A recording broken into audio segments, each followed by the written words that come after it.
Hello बच्चों, कैसे हैं?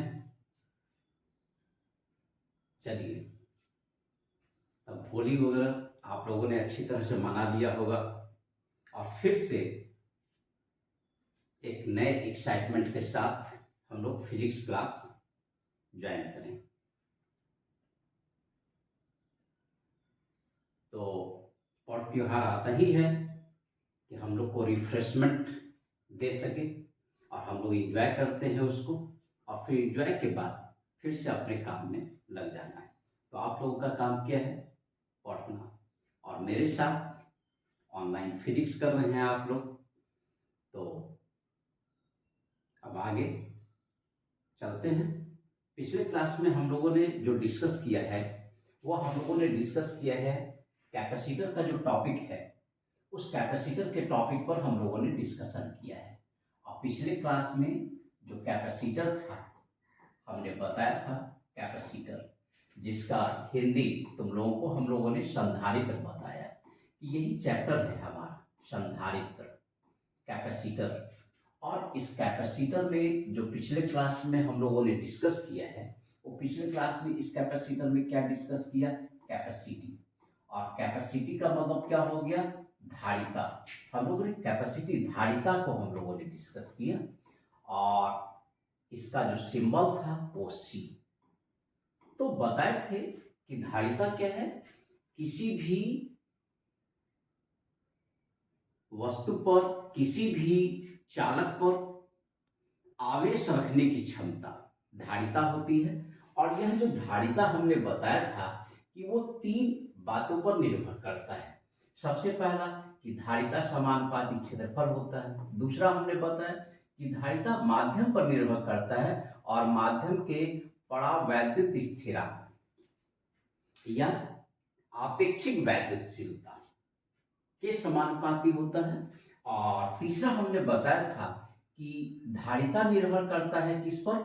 दूसरे चालक की उपस्थिति पर। यह हम लोगों ने पिछले क्लास में डिस्कस किया है, ठीक है। केवल हमने क्या किया, उसको फिर से रिवीजन कर दिया, कारण कि इसका हमको आज जरूरत पड़ेगा। तो धारिता दूसरे चालक की उपस्थिति पर निर्भर करता है। यदि दूसरे चालक की उपस्थिति होती है आवेशित चालक के निकट में, तो आवेशित चालक की धारिता बढ़ जाती है। और इसी गुण का उपयोग करेंगे हम लोग किस चीज में? इसी गुण का उपयोग करेंगे हम लोग संधारित्र में। तो आज हम लोग डिस्कस करने के लिए जा रहे हैं कि संधारित्र क्या होता है, ठीक है ना। आज हम लोग क्या डिस्कस करेंगे? संधारित्र क्या होता है। तो चलते हैं कि संधारित्र क्या होता है, इस पर हम लोग काम कर लेते हैं। तो हम लोगों को यहां पर से जानना है कि संधारित्र होता क्या है। तो संधारित्र जो होता है यह एक व्यवस्था है जिसके द्वारा किसी भी चालक की धारिता को बढ़ाया जा सकता है। संधारित्र एक व्यवस्था है जिसके द्वारा किसी भी चालक के धारिता को बढ़ा सकते हैं। तो कैसी व्यवस्था है ये हम लोग जानेंगे। तो हम लोग यहां पर चलते हैं संधारित्र।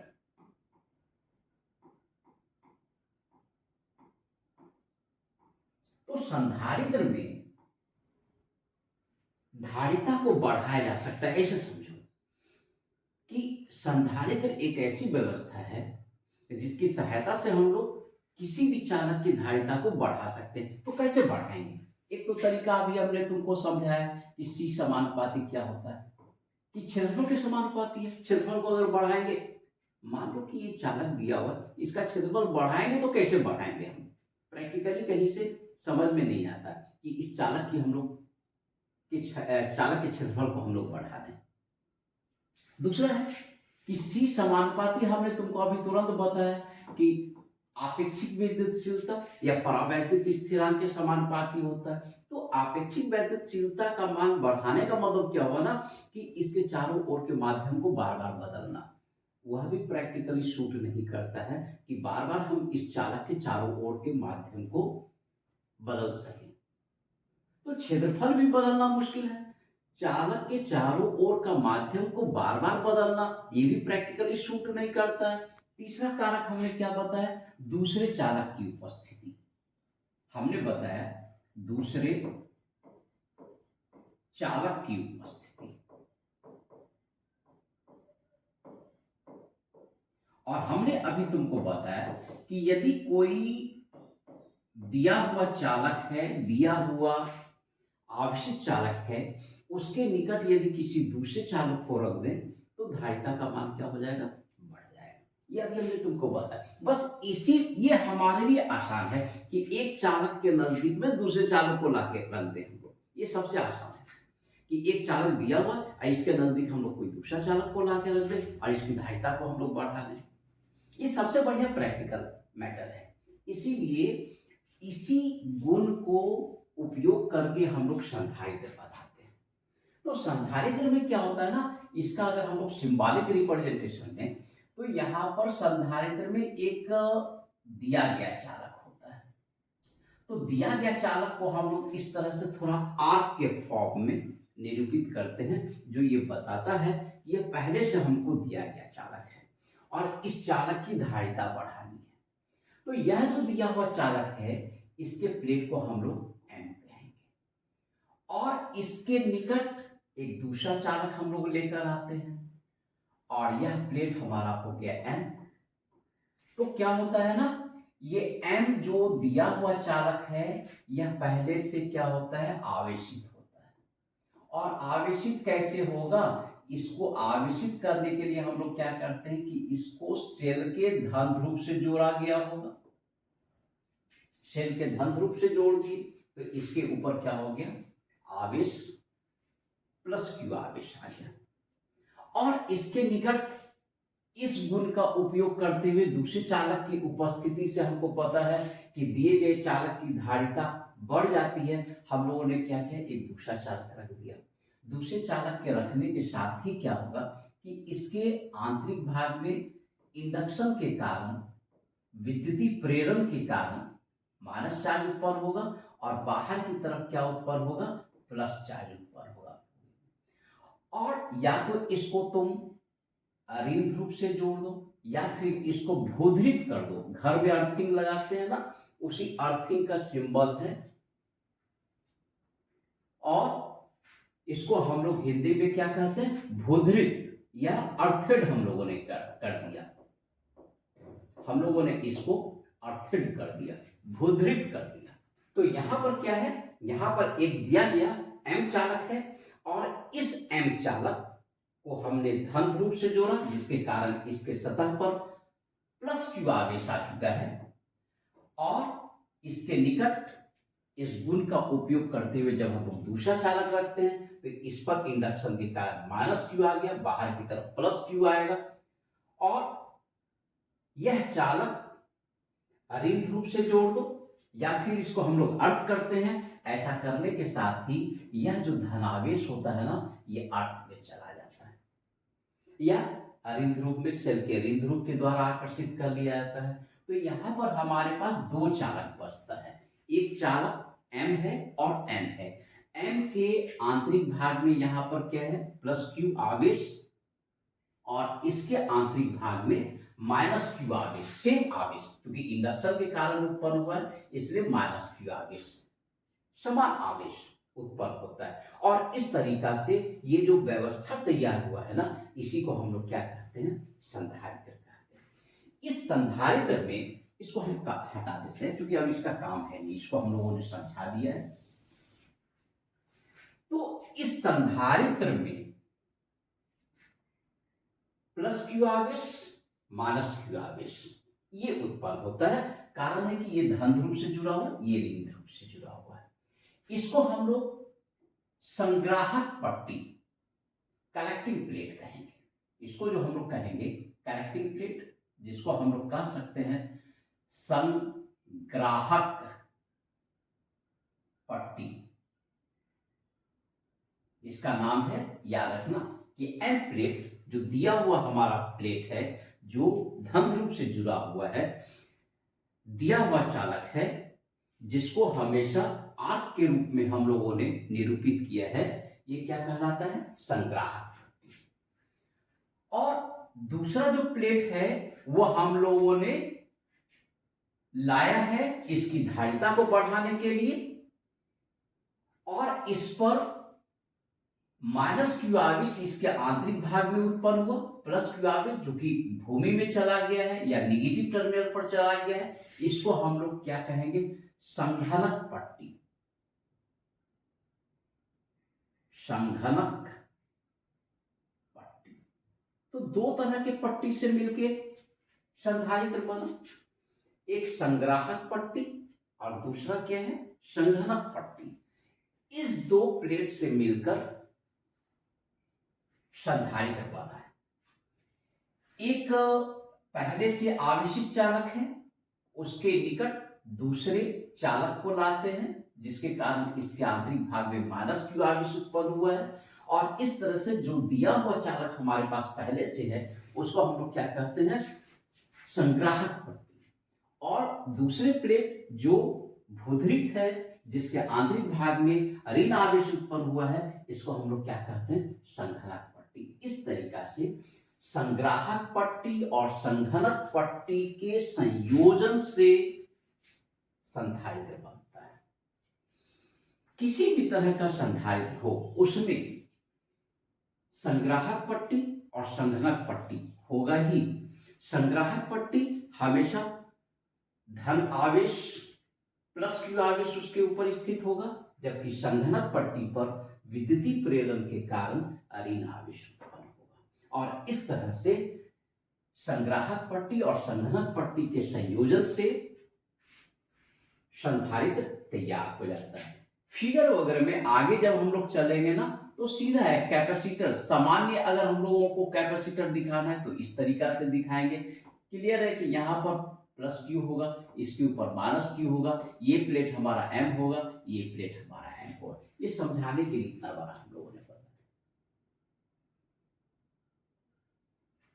तो ये इसका सिंबॉलिक, यहाँ पर इसका सिंबॉलिक रिप्रेजेंटेशन ये हुआ। सिंबल के तौर पर हम लोग इतना रिप्रेजेंट करेंगे। इससे भी छोटा छोटा फिगर बनाते हैं जब हम ग्रुपिंग ऑफ कैपेसिटर्स पढ़ेंगे। तो ये हमारा हम लोगों का संधारित्र हुआ।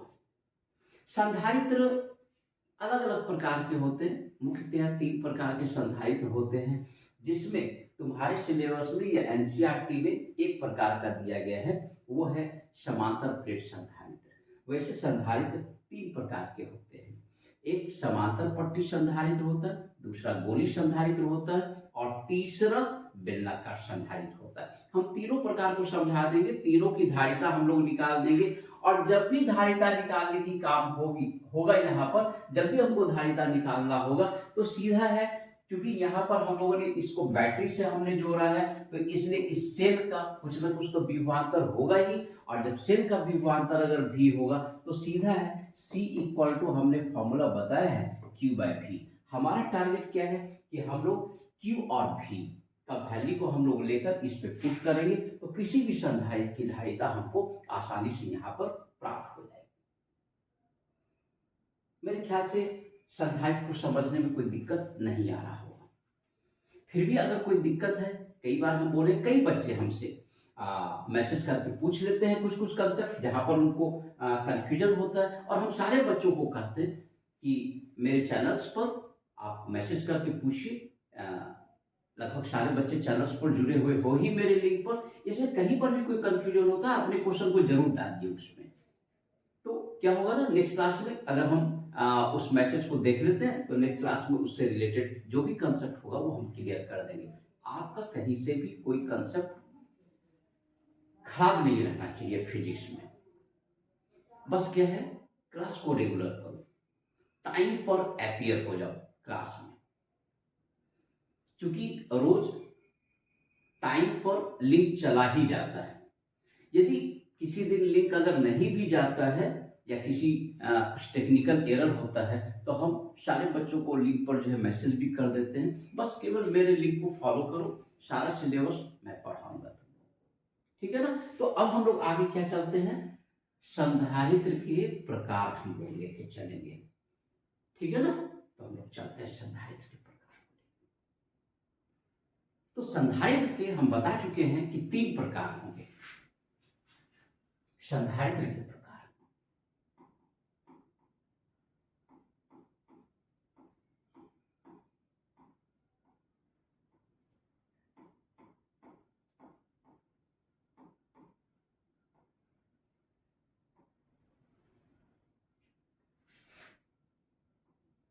तो संधारित्र के जो 3 प्रकार हैं उसमें सबसे फर्स्ट है समांतर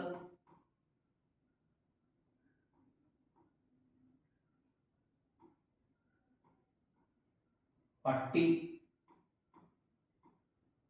संधारित्र।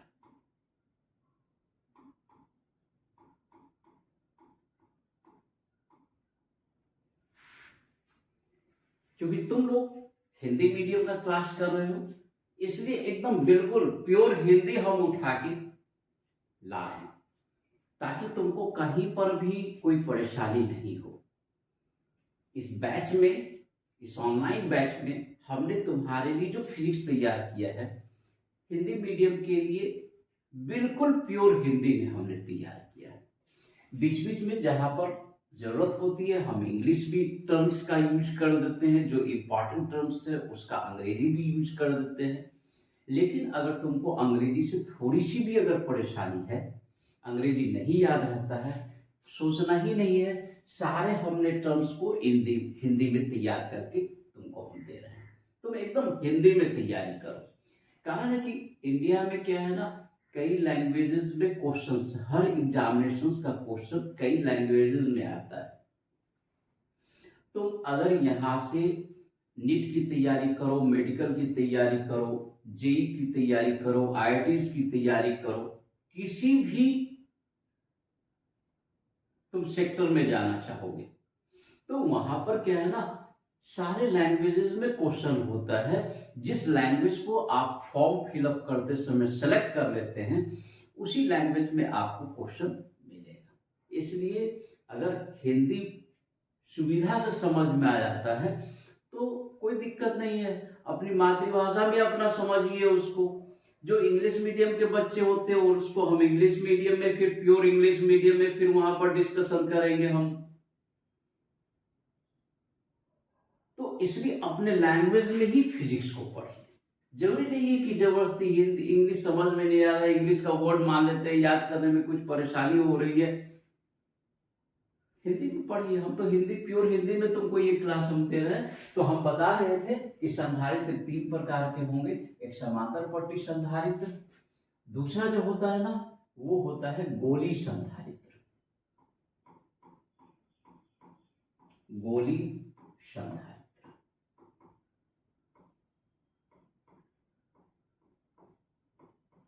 और तीसरा जो होता है वो होता है बेलनाकार संधारित्र।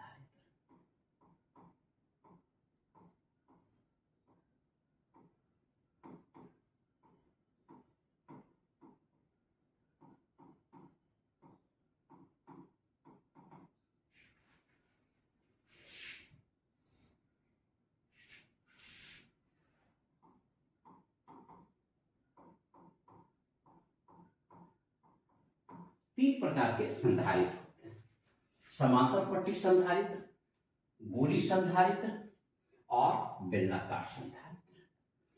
श्योर है, क्योंकि संधारित्र है तो इस संधारित्र में, प्रत्येक संधारित्र में 2 पट्टी होगा। सबसे पहले हम लोग क्या कर रहे हैं, समांतर पट्टी संधारित्र पर हम लोग बात कर लेते हैं। तो समांतर पट्टी संधारित्र में, यहां पर समांतर पट्टी संधारित्र को हम डिटेल से पढ़ा रहे हैं। अभी सारे को एक सिंबॉलिक रिप्रेजेंटेशन में हम लोग लेकर चलेंगे। तो समांतर पट्टी संधारित्र में क्या होता है ना कि एक दिया हुआ पट्टी है हमको। अभी हम बताएं कि 2 पट्टी होगा संधारित्र में, तो ये दिया हुआ पट्टी है और इसके सामने एक दूसरे पट्टी को हम लोग लेके आएंगे। और हम बता चुके हैं कि एक प्लेट M होगा जिसको हम लोग कलेक्टिंग प्लेट, संग्राहक पट्टी कहेंगे, और दूसरा प्लेट इसमें क्या होगा, N होगा, जिसको हम लोग संघनक पट्टी कहेंगे। संग्राहक पट्टी हर हाल में ये सेल के पॉजिटिव टर्मिनल से कनेक्टेड होगा, और संघनक पट्टी जो होगा या तो उसको अर्थेड कर देंगे या फिर निगेटिव टर्मिनल से कनेक्टेड है, ये हम बता चुके हैं। लेकिन यहां पर क्या है ना कि पट्टी आपस में समांतर होना है, और समांतर पट्टी का आकार कुछ भी हो सकता है, या तो रेक्टेंगुलर प्लेट, आयताकार पट्टी हो, वृत्ताकार पट्टी हो, जो भी पट्टी होगा ना यहाँ पर वो आपस में क्या होगा, समांतर ही रहना है। इस तरीका से समांतर होना है। अब इसका आकार चाहे जो भी हो, या तो आयताकार हो या वृत्ताकार हो पट्टी, लेकिन पट्टियां क्या होगी, समांतर होगी। संग्राहक पट्टी, संघनक पट्टी। और इसलिए चूंकि ये प्लस से जुड़ा हुआ है तो इसके ऊपर प्लस क्यू आवेश हो जाएगा, इस पे पूरे पर प्लस क्यू आवेश हो जा रहा है, जबकि यहाँ पर क्या हो जाएगा, माइनस क्यू आवेश हो जाता है। ठीक है ना। और इसकी धारिता अगर हम लोग जाने तो इसकी धारिता फिर से हम बता रहे हैं, इसके धारिता वगैरह सारे का व्यंजक हम लोग निकालेंगे, डिटेल से मैथमेटिकल कैलकुलेशन करके हम लोग निकालेंगे। तो इसकी धारिता जो हो जाती है C equal to epsilon naught A/D। इसमें तुमको समझना है कि इसके बीच में हवा भरा हुआ है, तो इसलिए एप्सिलॉन नॉट A मतलब कई बार बोल चुके हैं पट्टी का क्षेत्रफल है, और D क्या है, दोनों पट्टी के बीच की दूरी को हम लोग क्या कहेंगे, D कहेंगे। और इस तरीका से समांतर पट्टी संधारित्र की धारिता यदि C इक्वल टू Q/V को अगर हम लोग हल करें तो एप्सिलॉन नॉट A/D होगा। इसके प्रूफ को हम लोग जानेंगे। पहले एक बार तीनों संधारित्र समझा लेते हैं, फिर हम लोग प्रूविंग में आएंगे, मैथमेटिकल प्रूविंग होना है उसका। इसके बाद आता है गोली संधारित्र। गोली संधारित्र में नाम से ही स्पष्ट है कि इसमें दो गोला होगा, एक हमारा संग्राहक पट्टी जिसको हम लोगों ने M लिखा है, M कहे हैं, समझा चुके हैं, और दूसरा क्या होगा, संघनक पट्टी इसके चार। तो ये N हो गया। ऑब्वियसली है बाहर वाला जो पट्टी होगा इसको हम लोग क्या करेंगे, अर्थेट करेंगे, जबकि यह क्या होगा, धन आवेश से जुड़ा हुआ रहेगा, धन आवेशित रहेगा, तो इसके ऊपर क्या हो जाना है, प्लस क्यू आवेश हो जाना है चारों ओर प्लस, क्योंकि ये सेल के धन ध्रुव से जुड़ा होगा। इंडक्शन के कारण इसके अंदर वाले सतह पर माइनस क्यू आवेश उत्पन्न होगा, बाहर में प्लस तो उत्पन्न होगा, लेकिन वो कहाँ चला जाएगा, भूमि में चला जाएगा, क्योंकि अर्थेट किया गया। यदि इसकी त्रिज्या को R1 ले लिया जाए और इसकी त्रिज्या को यदि R2 ले लिया जाए तो धारिता का मुख्य फॉर्मूला तो हमारा Q/V है, और यहां पर Q/V को अगर हल किया जाए तो धारिता का सूत्र कितना होता है, धारिता का सूत्र हो जाएगा 4 पाई epsilon not R1 R2 minus R1। ये जो धारिता का हमने सूत्र बताया ये तब है जबकि दोनों पट्टी के बीच में हवा भरा हुआ है। अगर हवा नहीं भरा हुआ है, कोई दूसरा माध्यम भरा हुआ है, तो यहाँ एप्सिलॉन नॉट के जगह पर एप्सिलॉन जाना है। फिर यहाँ पर परावैद्युत स्थिरांक या आपेक्षिक वैद्युतशीलता हम लोग यहाँ पर इंट्रोड्यूस करेंगे। ये हो गया गोली संधारित्र। इसके बाद अब हम लोग चल रहे हैं बेलनाकार संधारित्र। तो बेलनाकार संधारित्र फिर से नाम से स्पष्ट है कि इसमें बेलनाकार होगा, एक हमारा क्या होगा, संग्राहक पट्टी होगा और दूसरा संघनक पट्टी होगा। संग्राहक पट्टी धनावेश से होगा। अब क्या है ना, बार बार बोलते बोलते ये क्लियर हो गया होगा तुम्हारे दिमाग में, क्या है ना, रेगुलर क्लास करोगे और बढ़िया से क्लास करोगे तो मेरी आवाज को सुनते सुनते कंसेप्ट क्लियर हो जाएगा। बाकी जितना भी कंसेप्ट है तुम लोग क्या करो कि वीडियो को पॉज कर करके मेरे सारे लैंग्वेज को लिख लिया करो तुम लोग अपने कॉपी पे, और बार बार उसको चला सकते हो, रिवीजन कर सकते हो। पढ़ने के लिए क्या है ना, थोड़ा सा मेहनत करना पड़ता है। पढ़ाई में एक बार मेहनत कर लोगे तो जिंदगी बन जाएगा।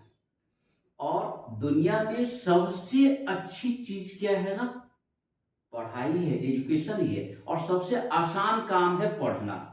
ये बात ध्यान रखना, पढ़ाई जैसा आसान काम दुनिया में कुछ नहीं है। और एक बार अगर आप पढ़ लेते हैं अच्छे तरीका से तो जिंदगी भी संवर जाएगा, पूरी जिंदगी आसान रहेगी आपके लिए। इस बात को हमेशा ध्यान रखना। और खासकर हम ये बात आप लोग को समझा रहे हैं क्योंकि हिंदी मीडियम के जितने भी बच्चे हैं वो मेहनती होते हैं। रिसोर्सेज की कमी के कारण अगर वो पीछे रह भी रहे हैं तो रिसोर्सेज फिजिक्स में हमसे ले लो ना, ठीक है। चलो आज हम चल रहे हैं बेलनाकार संधारित्र में। बेलनाकार संधारित्र में क्या है कि इसमें कनेक्टिंग प्लेट अगर हम लोग लेते हैं तो देखो एक बेलनाकार पट्टी होगा, ये बेलनाकार पट्टी हो गया, और यह क्या होगा, संग्राहक पट्टी होगा। ऑब्वियसली है इसके ऊपर क्या होगा, प्लस क्यू आवेश होगा, ये सेल के धन ध्रुव से जुड़ा हुआ। और इसके बाहर संघनक पट्टी होगा एक, वह भी क्या होगा, बेलनाकार ही होगा। बेलन के सिमेट्रिकल बेलन ही होता है, कई बार बोले हैं, गोला के सिमेट्रिकल गोला ही होगा। समांतर पट्टी में समांतर पट्टी अगर लेना है तो एक पट्टी के समांतर दूसरा पट्टी ही सिमेट्रिकल होगा। तो यहाँ पर एक अंदर में बेलनाकार चालक है और उसके चारों ओर एक हमने दूसरा चालक रखा है, वो भी क्या होगा, बेलनाकार होगा। तो तुमको पता है कि ये अंदर वाला जो है वह चूंकि धन ध्रुव से जुड़ा हुआ है, धन आवेश अपने ऊपर रखे हुए हैं, तो इसलिए क्या हो जाएगा, ये हो जाएगा कनेक्टिंग प्लेट हो गया हमारा। तो यहां पर ये अगर कनेक्टिंग प्लेट हो जाता है तो ये कनेक्टिंग प्लेट हो गया एन, जबकि बाहर वाला क्या होगा, कंडेंसिंग प्लेट होगा। और पता है इसके ऊपर धनावेश इसलिए होगा क्योंकि ये सेल के धन ध्रुव से जुड़ा हुआ है, बाहर वाले को ऋण ध्रुव से जोड़ दो या फिर बाहर वाला क्या होगा, अर्थेड होगा। इसके कारण क्या होगा कि यहाँ पर अंदर में इंडक्शन के कारण इस पर माइनस आवेश आ जाएगा, चारों ओर की सतह पर माइनस रहेगा, जबकि इसके चारों ओर के सतह पर क्या होगा, प्लस क्यू आवेश होना है। तो इसमें चारों तरफ प्लस आवेश होगा और बाहर वाला जो हमारा संघनक पट्टी है प्लेट एन, तो प्लेट एन पर क्या होगा, माइनस आवेश होगा। और इस प्लस के कारण यहां माइनस उत्पन्न हुआ, बाहर में प्लस उत्पन्न होगा, लेकिन बता चुके हैं, कई बार बोल चुके कि वह प्लस भूमि में चला जाता है क्योंकि इसको तुमने भूधृत करके रखा है। अब क्या है कि यदि इसकी त्रिज्या यहां से यहां तक तुम ले लेते हो कितना, R1, और यहां से यहां तक की त्रिज्या बड़े वाले बेलन का R2, और बेलनाकार सतह की लंबाई को अगर हम लोग L ले लें तो धारिता का मान कितना होता है बेलनाकार संधारित्र के लिए, C equal to Q by V. लेकिन Q बाय भी को अगर हम लोग सॉल्व करेंगे तो पता है कितना आएगा, 2 pi epsilon naught L by 2.303 log base 10 R2 by R1। यह धारिता का व्यंजक होता है बेलनाकार संधारित्र का, जो लॉग के मान पर निर्भर करने रहेगा।